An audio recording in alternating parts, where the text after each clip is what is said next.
Hey, welcome to the Road and Morale podcast. So, do you ever feel like screaming out in the office, on Zoom, or outside the school gates? For the love of God, come on, really? Then, if this is you and you're looking for an honest, fun, and frank podcast on life and business, then sit back and listen to me, Rona Morale. I'll be bringing great people on the show to talk, share, and debate their life experiences and business challenges, keeping the show unpolished, but in a fun and unique British style, with sarcasm, tenacity, or maybe a few swear words or tears. This podcast keeps it real, honest, raw, and removes the bullshit in the only way I know how, through authenticity and getting shit done. Think of it less like the Housewives of New York or Towie with the lipo and drama, and more like the house lives of the real world. I hope you'll take something away to be better informed, laugh, smile, or maybe even finally getting the confidence to shout, come on really. So enjoy.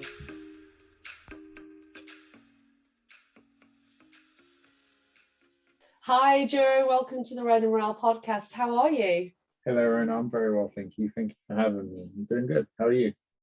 I'm very well, thank you. Lovely sunny day today. So like you this Yeah, morning, I was thinking, oh God, another miserable day, but it's turned out fabulous. amazing. Listen, firstly, thank you so much for coming on, and for the listeners, I am delighted to have Joe with us here today.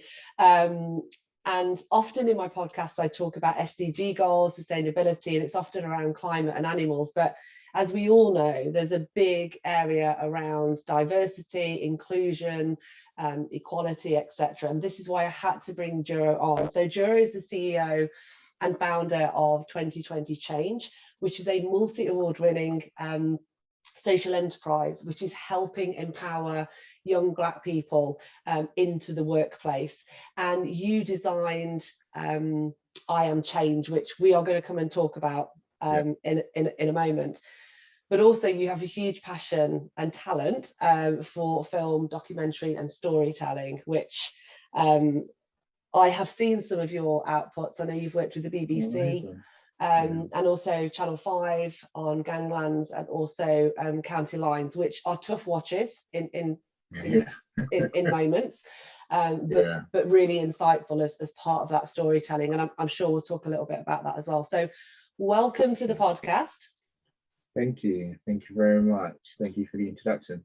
It's always interesting hearing, what you've done from the eyes and the ears of someone else looking from the outside in. To kind of takes you back a little bit, like, okay, a lot has happened over the years. Yeah, and you know what? I think most guests say that, and actually, I think sometimes you probably just need that little bit of a reminder, and to, that True. pat on the back as well, to say, "Wow, this is kind of what I've achieved." So, Mm. listen, I'd love you to tell the listeners more about why you founded 2020 Change, and what is I Am Change, because I love the fact that Hmm. it takes on all those things we're not really learning conventionally at school, and therefore Yeah. not giving our youth that fit for purpose start they need. Hmm. Absolutely. So, backstory in terms of why I set up 2020 Change. Essentially, I wanted to create something I felt like I needed when I was younger. So, growing up, even though I come from a double parent household, my parents were from Nigeria, and then they sent me over here to stay with my sister. So, by default, I ended up being in a single parent household. I went from being the youngest of seven to being the oldest of three. So I had to look after my niece and my nephew. Um, First council estate that I lived in was in Waldorf Farm in North London, and that's got its own stories Yeah. anyway. So growing up, looking outside of my window, I wasn't really inspired. Looking inside of the home, I wasn't really inspired. So I had to draw my inspiration from things that I saw on TV with my imagination. I just knew that I wanted to create a different life for myself and my family, but I didn't Mm. know how. Um, and it wasn't until, so actually, quick whistle stop tour, I got involved in a lot of the things that were happening in my neighborhood. I moved from North London to South London. To the estate that I moved into in South London wasn't as bad as the one in North London. Mm. Then we moved into like some the suburbs, upcoming suburbs in Thamesmead, Woolwich. So that's like an area where people that came from Peckham, Brixton, that were kind of being priced out will be able to move to. So Yeah. it started off well, but we were surrounded by racists. So a lot of us young Black kids had to get together to protect ourselves. So it started off like that. And then it evolved into what some would now call gangs. As a result of being in gangs, you'd have to make money. So got involved in criminal activity to make money. Yeah. But I was quite savvy. So I was both book smart and street smart. And I was able to use, that knowledge in a crafty way to just kind of work my way up to the top. So long story short, I was involved in a life of criminality from 12 right through to 21. Yeah. I know 12, your mouth has dropped stink. That's very young. But it was essentially kind of like survival of the fittest out there. And it didn't need to be. So that was the thing. So what I recognized over my journey was that even though I was in that area, in that environment, I made the choice to go down that path because there were other kids that grew up in the same way that I did that didn't make that same decision. So over years, you're looking how people's lives progress and you're thinking, okay, maybe that wasn't the best choice. But then looking back, I think my life that made sense until I hit 30. I'm 35 now. Right. It wasn't until I hit 30 that everything in my life made sense, meaning that I had to go through everything that I went through to become the person that I am today.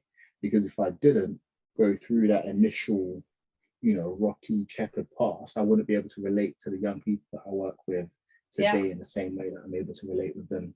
I wouldn't have that journey of transformation for them to be able to look to say, if Duro could do it, I can too. So that first buy-in from the initial young people that started on the program wouldn't have been possible. It might have been, but we wouldn't have affected the right kind of change.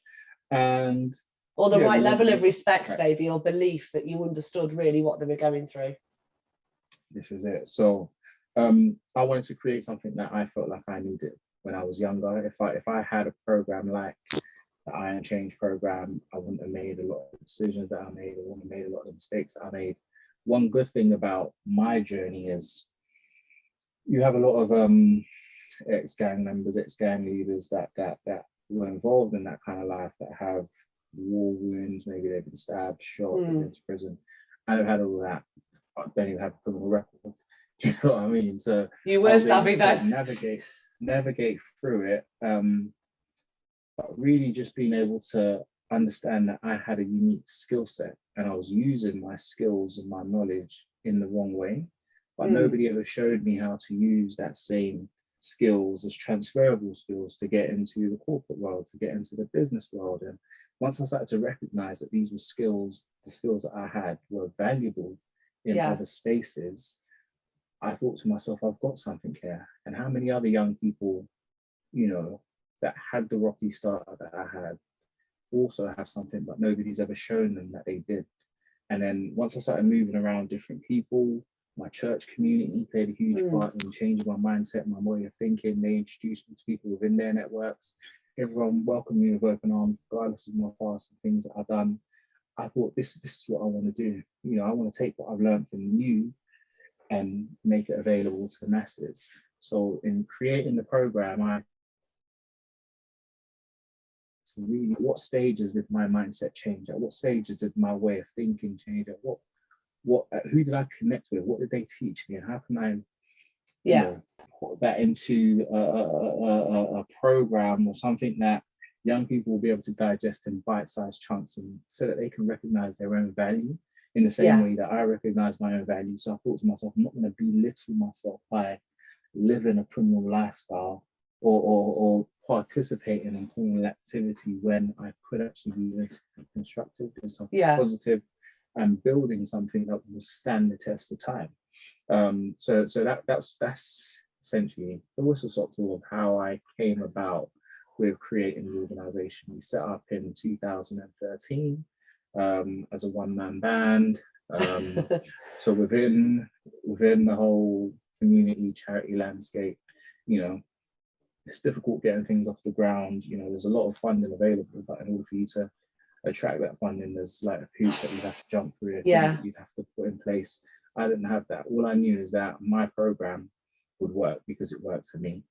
And I started testing it out on smaller groups of young people that worked for them. And I knew that over time, if I continued working with these young people over a period of time, their lives would change and they will be able to say it's as a result of coming in contact with Duro, being a part of his program, and that word will continue to get out.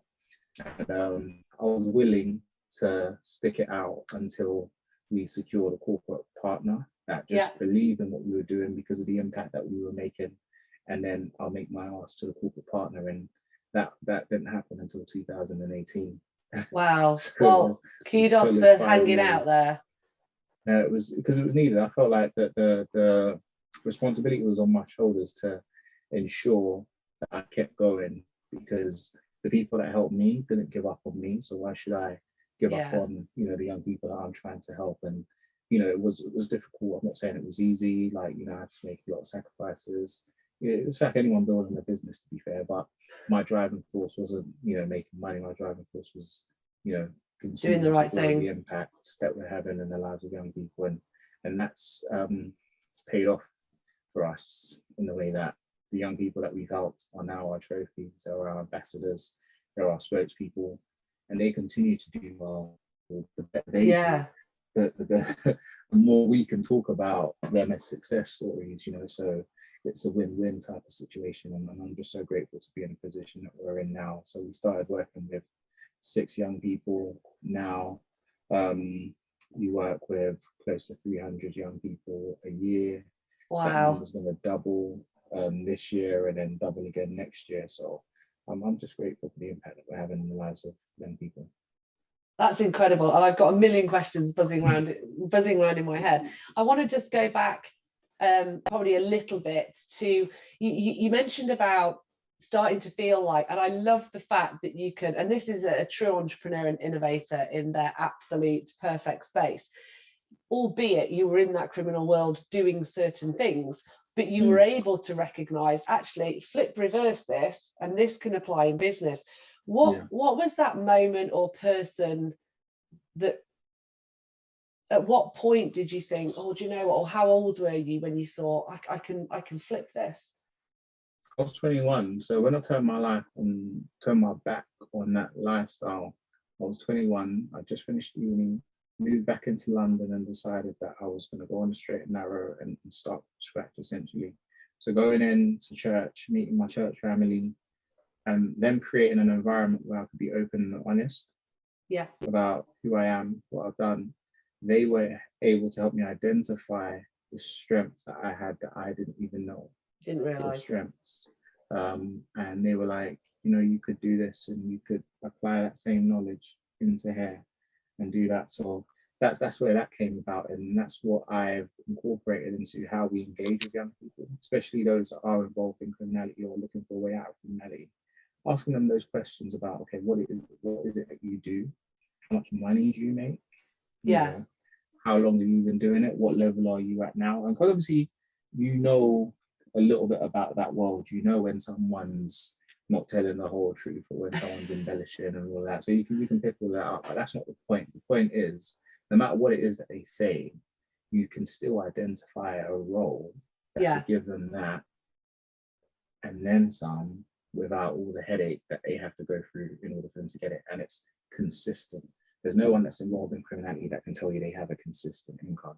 There's always going to be ups and downs and all that kind of stuff. So sounds like any consultant or entrepreneur out there, like literally. This is it. So you went from one fire into another, basically. You went from out of one fire into trying to find funding and all of that, and that was never going to be easy. So you've really double bubbled. This is it. So if you can get the young person to recognize that actually all this effort, time, energy that I'm pouring into this, that could vanish at any moment in time. If I took a fraction of that and put it into something constructive, over time, I'll be able to get to this level, and that will be the lowest level that I function at, and just keep going up and keep going up and keep going up. So it's just a lack of awareness, lack of information, a lack of opportunities. It's not like these opportunities are not out there, but the young people that we originally started working with were not aware of these opportunities, and they weren't aware of people that would help them access these opportunities. And we just want to create that awareness and bring the right people around the table and show them just what's available to them. Yeah, and actually it's quite an interesting contradiction really, because many people would say, well, I know as many people who've gone on to be successful and not gone down the criminal route. You have a choice, and you do have a choice. Yeah. But like you said, sometimes we need people to I mean, I hear you and I think, wow, you've got someone here who's taken that choice to go down that route, somehow come out unscathed physically. I mean, you know, in terms of being stabbed, hospitalized, prison, etc. And now you've gone and you've had the savviness to flip it. So there's a real full circle there. But I guess, how do we create that next generation of people that don't go down the criminal route to then realize that they've done wrong, if they make it out alive? Let's be honest, because that's the brutal facts, that, like you say, so 2020 change and kind of I am change. What's your vision of making that become something that it doesn't just become the norm to go into a criminal gang? That's the thing. So like I said, we started off working with young people that were involved in what I termed as street enterprise. And then the program was created to help them use the skills that they acquire from that world, transferable skills. Over time, we recognized that what we had in the program that we created could help even more young people. We started to identify that people, you know, lacked confidence, you know, didn't have self-awareness, you know, they had like trauma that they haven't really dealt with. So we started thinking we could actually blow this up and open it to young people right across the board, helping them identify their core skills. So this is not even anything to do with criminality whatsoever, but what's your passion? What's your drive? What are the things that you're good at? Let's identify those things. What industries, what career paths will be ideal for you based on your interests, your core skills, and your passion, your purpose, and all those good things? How can we marry those two together? How can we introduce you to industry sectors that you didn't even know existed based on what your interests are? So things coming up like, you know, we started off in terms of like placing people into social media managers. Very young people do things on social media all the time. It's very second nature, very creative, second nature to them.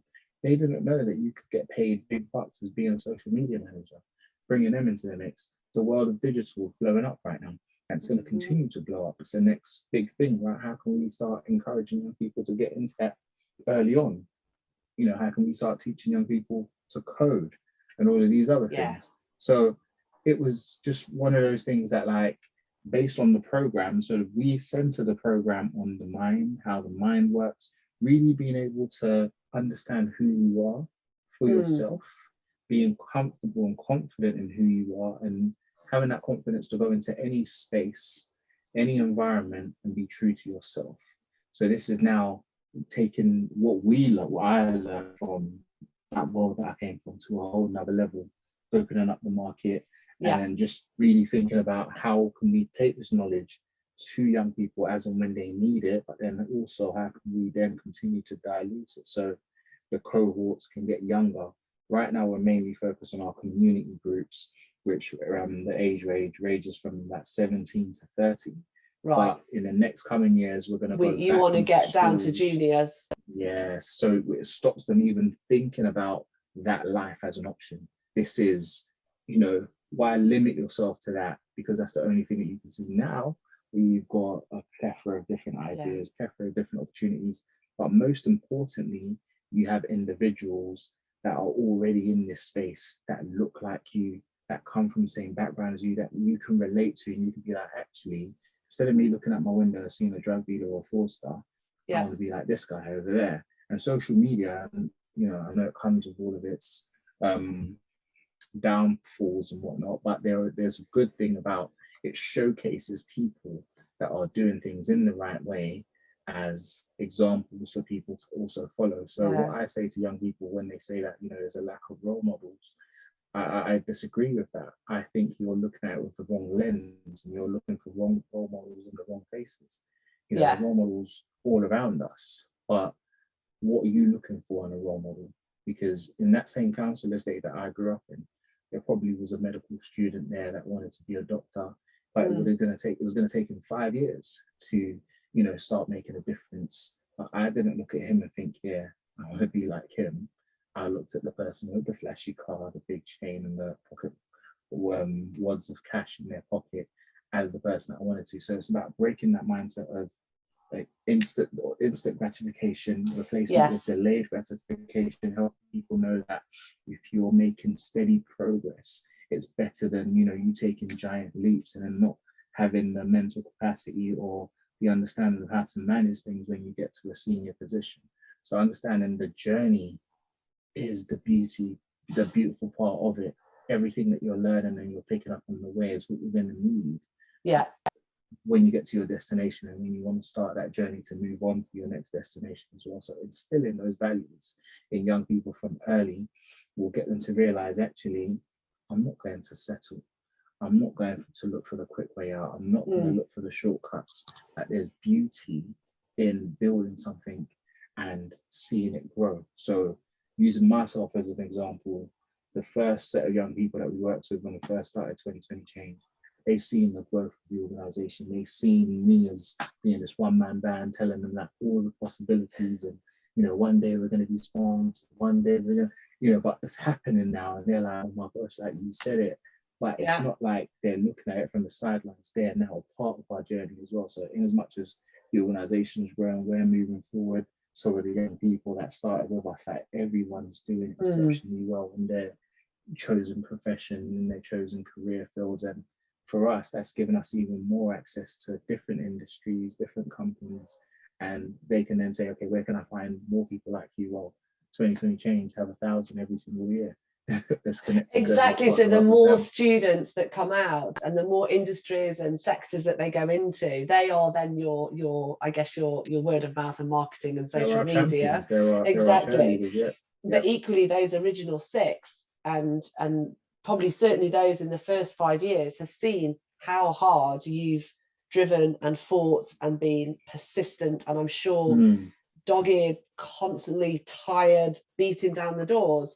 They've seen it's not easy, and I like what you say about, you know, when you look at whether it be these instant YouTubers or millionaires or one-off people or within the criminal world, it's instant gratification, it's short-lived.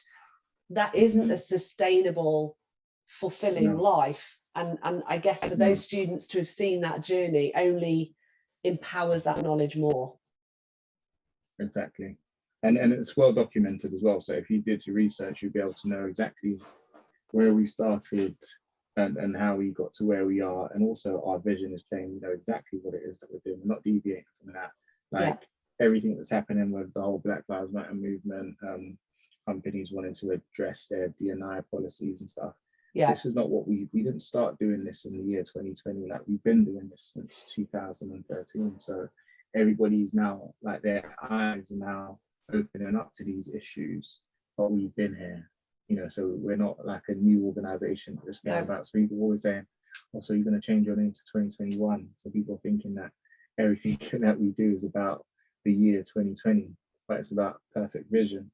You know, if you can get people to see right, you can get them to act right, and hindsight is always 2020. So that's where it kind of stemmed from, and people can now start to see that we've been at this in terms of creating equality within the workspace. Now we're seen as leaders within that because we've been doing it for so long. And then the beauty, like I keep saying, is the young people's lives that we've changed over the years. So we've got over 1,004 to be exact, young people that have graduated from our programs that we're still very much in contact with. And these are the ones that feed into what happens within a company. So we're going to be launching our recruitment arm, where we're going to be taking on employer partners. Employer partners will be employing through us, but before they do that, we'll be taking them through a D&I kind of checklist. So we're going to be going through what they do, so we can ensure that the environments that we're placing our young people in is conducive for them. It's conducive for them to be able to develop. And you know, there's work that we can do with hiring managers, line managers. If you've never really worked with a diverse team, if you've never really worked with people from an underrepresented background, what are some of the challenges that they face? How can you prepare yourself for these challenges when they arise. So you're not just seeing people come in. So it's not that revolving door, people just coming in and leaving, or maybe you spent a huge amount of money trying to recruit diverse talent, but you haven't done what you need to do, you know, at home. Like, you haven't laid the groundwork to the foundations. The foundations not being laid so that they can stay. So companies are coming to us saying that we don't have a problem with attracting, we have a problem with retaining. How can you help us with that? So then we then help them create workshops around that, you know, take them through our DNI checklist, identify areas that they need to improve on, make our recommendations, and then connect them with partners. If we're not able to carry out the work, connect them with partners that can help implement changes in there. And then we then bring the young people in at an entry level, work with the companies to ensure that there's a clear career progression plan. So in the next 5, 10, 15 years, we're not having the same conversations that we're having. So whereas like people can't challenge you as a company and say, why is your C-suite whitewashed? Why is it just white white middle-class men? And then the HR director, there you go, there's a lady thrown in for you. There you go. So we can address all of these issues from a grassroots level, but we need the partners that have that vision in mind, and that's where it's challenging, because not everybody's willing to do the work. Everyone wants that knee-jerk reaction, that quick fix. But we're now in a position where if we recognize that you're one of those companies, we just want to work with you. We work with those that really believe in DNI and understand the value of it.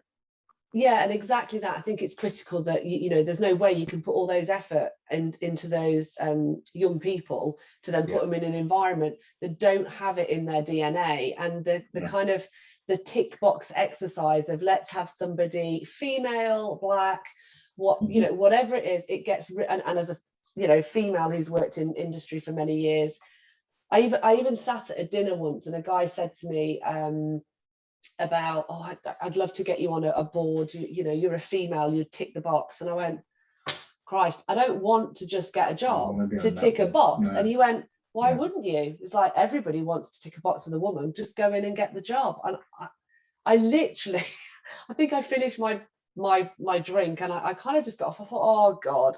But I think that level of interrogation, I still would argue, surely in this decade we shouldn't still be having these discussions, but yet here we are. But we are, but because the work's not been done. Do you get it? Like, the issue's been raised, awareness has been created, but the groundwork that needs to happen, the foundation of it hasn't been laid.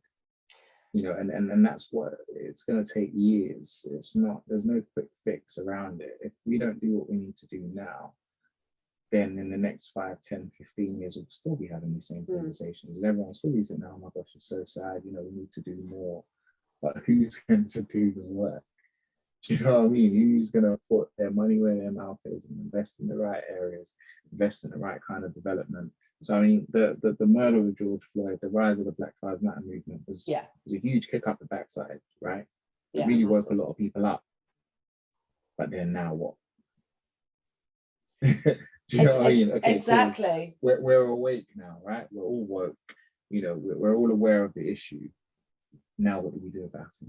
So I just want to ensure that in our own little way, we're making small strides, moving in the right direction, and that's what it takes. Everyone can do something, so no one can just sit on their hands and be like, well, you know, I've educated myself, it's so sad. What are you doing as an individual to move DNI forward in your company? Who are you holding to account? How are you challenging the powers that be in terms of looking at your recruitment processes? Who's actually seeing your job ads? How are you ensuring that your vacancies get in front of the right people? And then even before that, what are you doing internally? Why does everybody in the company look the same? Why do they go to the same university? Like, do you know what I mean? Like, where's the diversity of thought? You know, and then you're saying, oh, but they're not going to be a good fit. Why is that? What measures have you put in place to ensure that a certain group of people wouldn't be a good fit? Why don't we flip that on its head and say, what's going to make them a good fit? What kind of organization are we looking to create here? Exactly, especially in a world where we are evolving at such a pace in technology, social, digital, all of those things. Frankly, most of the people sat on boards now wouldn't have they might have a LinkedIn profile, but probably don't have a clue about that next generation. I mean, I'm constantly trying to keep up with my kids and the apps and to try and understand it at least, so that when they're on it. But what I've always loved, whether I've been in businesses or run projects, is having a diverse room of and I think you touched on it, thoughts. I've not necessarily looked at the what they're wearing or their background or their colour, but really feeling raw in a room where you've got such diverse thinking and ways of looking at something, whether that's creating and solving a problem, or just having those creative brainstorming moments. It is so energetic and it's so much fun. I just don't understand why more people don't have that. And for the work that you're doing, I mean, but we need we need 1,000 of you, as well as each pumping out 1,000 students. We will get there. I mean, there are other organisations doing amazing work, and it's important that light is being shed on the work that's happening within the community. But I think we are few and far between that are doing it, the right reasons and ensuring that the work continues. For us, it's not just the paycheck. It's not just growing the organization and taking money away from it, but it's the impact and the legacy, what we're going to be known for, and how that work is spreading. So for us now, we've gone from just being a community organization, working with young people, helping them instill the right mindset, to now branching out into recruitment, consultancy, working with companies, helping them develop and implement, effective D&I policies, doing our D&I audits. And, the scope of it is just going to continue to grow. We're in London now. We've got plans of going national in the next coming years. Come up to the Midlands. Into schools. We'll be there. Looking to go back into schools, go back into prisons, working to looking at resettling people back into society. How do we break the cycle of reoffending? There's just so much work to do. So there's never going to be a time where I'm just going to be complacent to say, we've done enough. And even if I do get to that stage, it'll be down to me passing the baton on to someone from the next generation. And also, for companies that are looking to stand the test of time, they have to recognize that the generation that's coming up, they are going to question everything. And they will hold you to account. So if you don't want to be a dinosaur in your industry, you start implementing these things from now. So even things like, people talk about microaggression and racism within the workplace. All these things are going to change. It's going to take time, but if you look at the protest, the Black Lives Matter protest, it wasn't just Black people out there, right? It was different races, but one thing that you will notice is that they were all somewhat of the same generation. So I was having conversations with people that weren't Black, white, Caucasian, European people that went out to protest, understand the issues and the challenges that Black people of ethnic minority backgrounds face, and then challenging their parents' view and their ideology, and recognizing that, oh my gosh, a lot of my parents are still stuck in the dark ages. So that this is what's happening. So if you've got this generation coming into the workspace, they're going to be asking you these questions at interview. And if you're not able to answer them, you're just like, oh yeah, we've got this in place. They're going to question. And you're going to lose out on some of the best talent because you haven't implemented the changes that you need to. So it's one of those things that if you have forward-thinking leaders, they'll start thinking about how they can implement this. And if you don't, you'll see in the 5, 10, 15 years to come, they're all just going to fade out. And one thing that we're doing to just kind of shed a light on the changes that we're making within companies and industries is on an annual basis, we have a corporate roundtable where we highlight some of our partners and the changes that we've managed to make. Brilliant. Their companies, and then they share it quite openly. talk about the challenge that they brought to us, how we were able to resolve that challenge, and how things are better off for them now. Because you need to be honest, don't you? You need to be able to, warts and all, tell people it wouldn't hard work if to people structurally change a culture. Yeah, and that structural change doesn't happen overnight, like I said. So you need people that are going to be in it for the long haul. And for us, when we're signing partnership deals with corporates, minimum 2 to 5 year contracts to make sure that we can really embed, ourselves in the fabric of that organization and that company, and instill the right kind of values in there and grow together. So all of these things are going to happen over time. This is what 2021 now. By 2026, we're going to be having a very, very different conversation with, a truckload of companies and individuals that we've impacted for the better. And that's just going to see these changes continue to ripple and just ripple out to affect even more people. No, absolutely. And just one question I wanted to ask you. We are slightly going back, but what confidence can you give to anyone listening out there who might be thinking, I want to get out, I want to change my life, but I'm worried about the repercussions of stepping away? What advice can you give? Well, it's quite simple. So if they're worried about repercussions of stepping away, think about the repercussions of staying in. It's a lot more risky you staying, continue to do what you're doing than you actually stepping out. So it's going to be rough the first couple of years. Don't get me wrong. It's not smooth sailing, but in dealing with the roughness of that first couple of years, it's going to instill in you the grit, the tenacity, and the resilience to keep going. You have to believe that change is possible. There's so many of us that have managed to turn things around for the better. And if we can do it, you can too. And there are people out there that can help. Organizations like 2020 Change, people like myself. Because I was once in the shoes that you're in, I'm more receptive to helping people. I'm more receptive to giving people second, third, fourth chances, because Lord knows I've had my fair share, right? So it's about connecting with those kind of individuals that you feel like their story resonates with yours, and having those individuals around to kind of spur you on where you feel like you're down and you can't go on anymore. You can reach out to them, they can inspire you, they can encourage you, they can pick you back up. So having the right kind of people around you, like I said, the journey is not going to be easy, but it definitely will be worth it. And you just got to have those honest conversations with yourself. This life that I'm living right now, where is it taking me? Where am I headed if I continue down this path? And if you go down this other path, the possibilities are endless, because I can tell you where this road is ending. You're going to be in prison, you're going to be dead. A third option now that a lot of people are starting to recognize is that you can end up in a mental institution because of the drugs and things that you're hooked on and stuff. So you have to ask yourself, if that is a destination that's attractive to you, and a proven destination, it's not like exactly. It's a what if, it's going to happen. No, exactly. So we know, but whereas with this one, the possibilities are endless, and it just matters how much work and effort you're willing to put into you changing.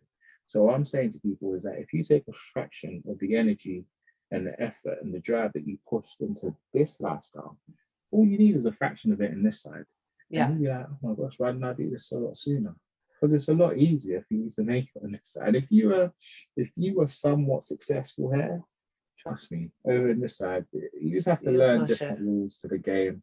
You will smash it, and it's just when people think about it with that in mind, making the change is a lot easier. But what makes it difficult is the people that you have around you. So around you, have of course. The right people around you. And that's what our program does. It helps you connect with people that you wouldn't ordinarily connect with, and help you build that network of supporters, because you're all in that journey of change together. And the beauty of it is everyone comes from different walks of life. So we don't just work with people that have a criminal past. We have young people, high flying achievers.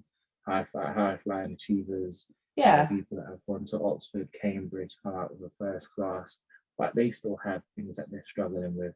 And some of the things that they're struggling with might be your strengths. So you being able to connect with someone like that, you're like, oh my gosh, I didn't realize that I can pass on something to someone like that, and then vice versa as well. So there's a lot of peer-to-peer learning, and because of the age range as well, because they vary, you Right. also see a lot of younger people learning from a lot of the older ones. So they might meet someone that they maybe looked up to or aspire to be like. They're on the same program, trying to get the same information that you're getting, trying to change your life. So they can learn from each other as well. And it's just a beautiful thing to experience. And I'm just excited that we're going back to physical delivery, so you can actually see the magic happen. Oh, of course. So any young people out there kind of listening to this and thinking, want to know more, obviously they can just go online. I've seen your graduation videos, they are pretty cool, I have to say. But they can obviously reach out to you guys online. So we're on our website, www.2020change.org. It's updated regularly, and we're very active on social media as well, LinkedIn. So anything that you need, any information that you need, it's all available there. And you can always reach out to anyone within the team. They'll be able to direct you to the right person that you need to speak to. And I just listen, I can tell with your personality and determination that hopefully in 5 years we'll chat again and we'll talk about your continued journey. And I know you're gonna smash it out, helping thousands more young people. So that's super exciting. And what excites me every day is what you touched on earlier. Is the accountability that I have 2 children, but our young people are going to hold to us, and whether that's in sustainability, diversity, equality, whatever, that really, really does excite me. And I know that you will continue to do that great work. I think I do work with the Prince's Trust, and I do work with Education Africa, and I feel like you say, everyone can do something, and all it takes is that one conversation, that one cup of coffee or beer or tea, whatever your poison is, and knowing that someone's just there to listen. And if everyone could do that for one other person in the world, what an amazing place we could be in. Absolutely. And so true.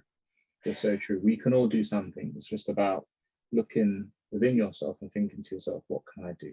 What can I give? And for those as well out there that might be listening, in terms of what you can do, listen, I'm a mum of 2, and I juggle various things in terms of my role and what I do and work, but I also volunteer, even at times where I'm like pulling my hair out and I'm thinking, oh my God, I can't fit all this in. It's the one thing that genuinely gives me that warm buzz when I see them succeeding or moving on. And so I think I just really employ people to reach out, whether that's to family members or to organizations, and give some of your time. That's the first thing that you can do, and it's the least that you can do. It's the cheapest thing that you can do as well, is to give someone an hour of your time. And it's infectious, like once you start, you don't want to stop, especially it's just like a bug. Like once you see that little input that you've had in someone's life, how much of a change it's made in that individual's life, you're like, oh, these are things that you take for granted. These are things that come to you as second nature, but to a young person could mean the world.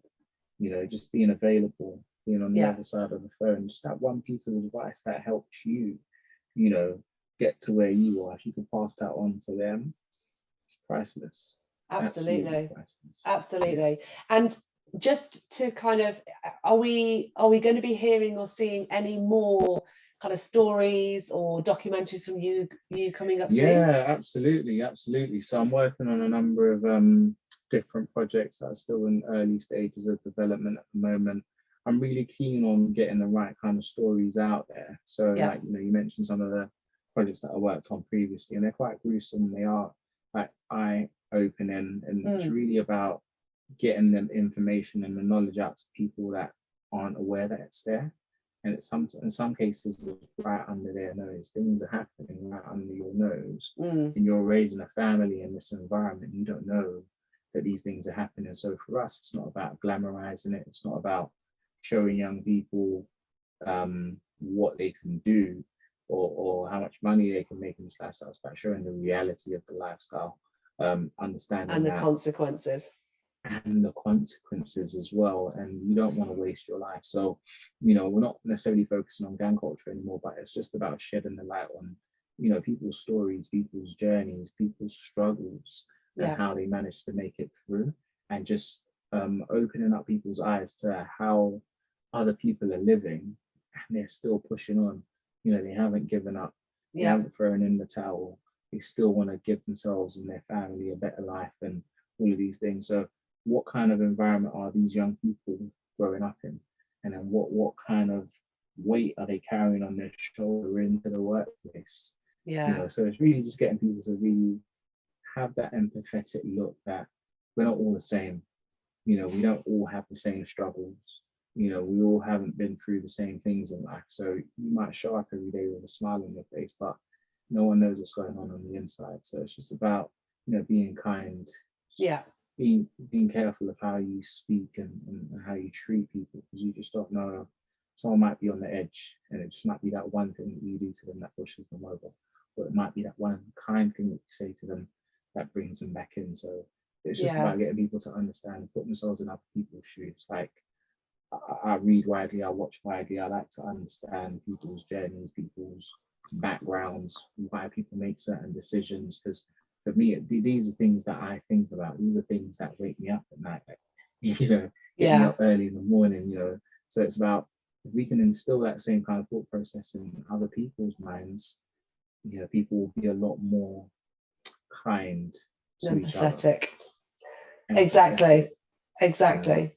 And that feels like a perfect place to kind of wrap this up. Well, listen, I look forward to any storytelling or documentary that you bring out, and I applaud you and the team, because I know there's a lot of Thank people you. behind what you do. So congratulations, continue the fantastic work, and I do hope that Thank in you so much, 5 years' Rona. time, and hopefully see you in the club at some point as well. Definitely be good.